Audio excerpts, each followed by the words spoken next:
कहते हैं ना, समय बड़ा बलवान होता है। यही श्रीलंका जिसने कभी भारत को प्रोजेक्ट से बाहर कर दिया था, ईस्ट कंटेनर टर्मिनल प्रोजेक्ट, वो भी चीन के कहने पर, आखिरकार श्रीलंका में भारत ने क्यों भेज दिए 125 एसयूवी। और वहीं दूसरी तरफ श्रीलंका ने अब खुद भी भारतीय करेंसी पर एक बड़ा फैसला लिया, तो वहीं भारत से कर रहा है रिक्वेस्ट कि जल्दी से जल्दी फेरी सर्विसेज शुरू करो। जानेंगे श्रीलंका में इतना बड़ा बदलाव क्यों आ रहा है। तो वहीं दूसरी तरफ भारत ने चाइना और इंडोनेशिया दोनों पर एक साथ एक्शन क्यों लिया है। जानेंगे क्या है मामला, जियोपॉलिटिक्स में क्या कुछ चल रहा है। सबसे पहले बात करें श्रीलंका की, तो श्रीलंका के हालात बहुत बुरे हैं। अभी क्रिसमस का वक्त आने वाला है और ये एक ऐसा मौका हुआ करता था जो श्रीलंका में बहुत बड़े कमाई का जरिया हुआ करता था। श्रीलंका के चर्च भरे हुए रहते थे, विदेशी पर्यटक भी यहाँ खूब आते थे और ये पर्यटन उद्योग श्रीलंका को बहुत ज्यादा फायदा दिलाता था। लेकिन 2 साल की महामारी ने जहाँ श्रीलंका के पर्यटन उद्योग को डुबो कर रख दिया,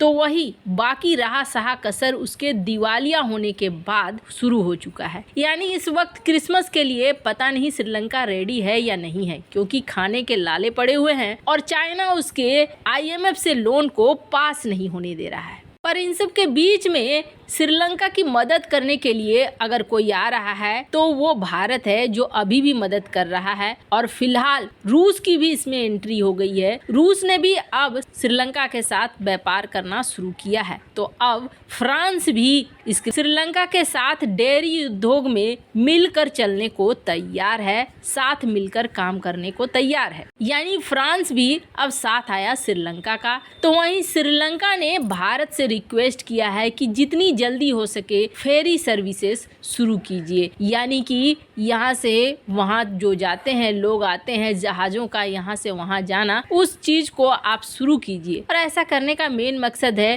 कि कम से कम कुछ तो लोग आए जाएं। अगर कुछ लोग आएंगे जाएंगे तो फिर श्रीलंका को थोड़ा प्रॉफिट होगा व्यापार से लेकर हर क्षेत्र में। वहीं श्रीलंका ने एक और बड़ा घोषणा किया है और श्रीलंका ने ये कहा है कि श्रीलंका अब चीन के युआन को नहीं या डॉलर को नहीं, बल्कि भारतीय करेंसी में व्यापार करने के लिए आगे बढ़ेगा। और ये बहुत अच्छी, बहुत बड़ी खबर है। और यही डील अभी श्रीलंका और रूस के बीच भी हुई है, जिसमें ये भारतीय करेंसी का इस्तेमाल करेंगे और भारतीय करेंसी से ही व्यापार करेंगे। तो श्रीलंका के लिए फ़ायदा ये हो गया कि आसपास के जो पड़ोसी हैं वहाँ पर भारतीय करेंसी में व्यापार करना आसान होगा, तो वहीं रूस से भी व्यापार करना आसान होगा। इन सब के बीच भारत ने 125 एसयूवी गाड़ियाँ भेजी है श्रीलंका। चूँकि श्रीलंका में इस वक्त वाहन का बहुत संकट हो रहा है, पुलिस व्यवस्था बनाए रखना बहुत मुश्किल हो रहा है, जिसकी वजह से भारत ने 125 एसयूवी गाड़ियों को भेजा है। इसे एक मदद के तौर पर माना जा रहा है। हालांकि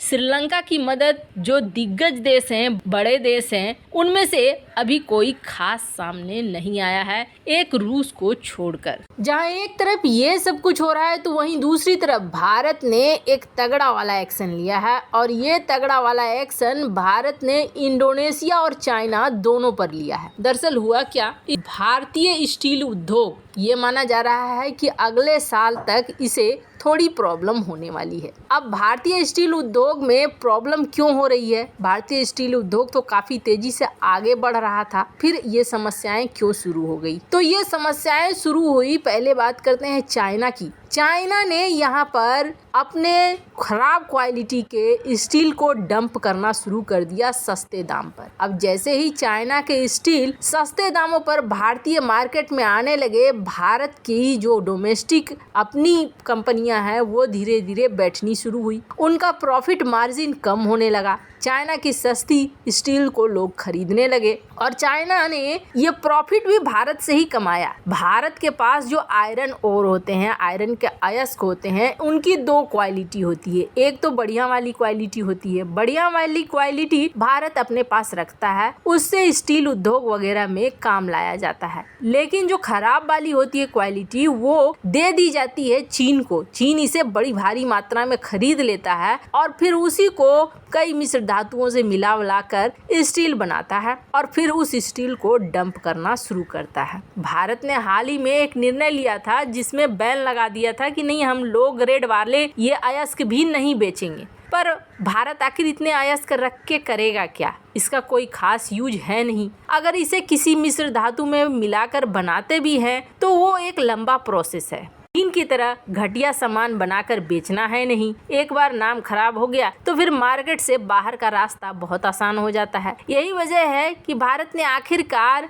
आयरन ओर जो लो ग्रेड के थे उसको वापस से एक्सपोर्ट करना शुरू कर दिया और चाइना ने इसे खरीदना भी शुरू कर दिया। अब चाइना इससे मिलाकर कई तरह की धातुएं तैयार करता है। इसी में चाइना के स्टील भी हैं जो अब डंप होने लगे थे भारत के अंदर। जैसे ही भारत को ये दिखा कि अपने स्टील उद्योग में समस्या आ सकती है, भारत ने अब लगा दिया यहाँ पर एंटी डंपिंग ड्यूटी, जो बेहद जरूरी था। यानी कि चाइना के माल अब भारत में काफी महंगे बिकेंगे, यानी भारतीय माल जो है वो सस्ते नजर आएंगे, जिसकी वजह से ग्राहक भारतीय माल की तरफ जाएंगे और चाइना अपने घटिया माल को डंप नहीं कर पाएगा। चाइना के ऊपर लगाए गए इस एंटी डंपिंग ड्यूटी को जाहिर तौर पर चाइना बहुत बौखलाएगा, लेकिन सच्चाई ये है कि बॉर्डर पर जिस तरीके के कांड करता है चाइना, उसके बाद भारत एक्शन लेगा, ये तो तय था। धीरे धीरे इस तरीके के एक्शन